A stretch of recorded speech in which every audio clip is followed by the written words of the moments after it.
Alright, for terrain, first we have the TerrainManager, which is the asset manager for it. So I have a load and get that's set up with it. And of course it's a singleton, we've seen this before, but for place terrain goes and just puts it in the map. We have the delete assets and the terminate that's used with the asset manager that I have. And that's all this does. And then the terrain render is the scene level for terrain that I have gets just because it's set up like this and it's not a singleton. So it has to go and ask through this. And then I also have a process set up so if a terrain's not chosen, then it'll just send out null the whole time.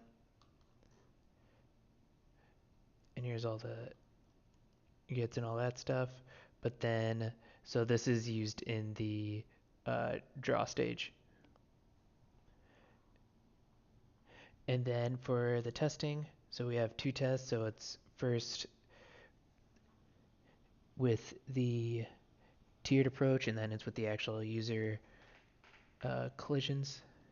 And if we go in here and check, and I'll just show this really quick, that we go back here, we can see that even though this is going off, it's still testing. And then if we get a little closer, you can see that the B-sphere is being tested once we get close enough to everything else. And Frigate right now is using a B-sphere as the user as well, the user volume. And this is still going off on the sides and still colliding like it's supposed to and showing the collisions. So first we have the terrain area and it gets a collidable. So terrain area for a collidable constant, I go and get the floats for the x-axis mins and the maxes max. So these are basically the most mins and the most max it can be for that terrain area. And then the iterator will go and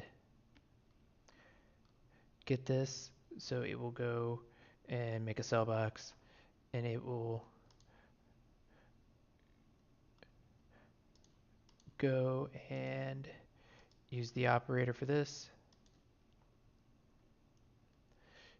So it will go and compute data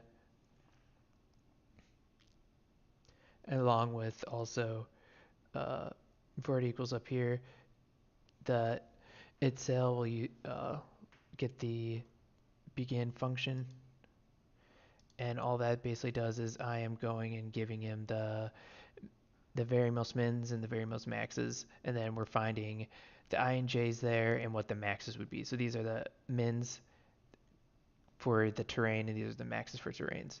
And then it's just going to keep looping through those. So it loops through those small areas instead of the whole terrain trying to find that certain area.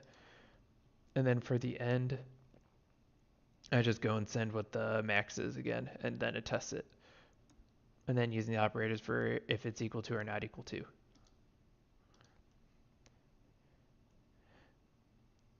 So the first one is for the reference sphere. So this is specifically for the sphere for the default sphere.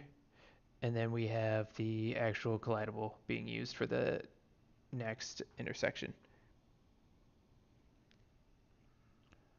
And once again, we can go and show that off.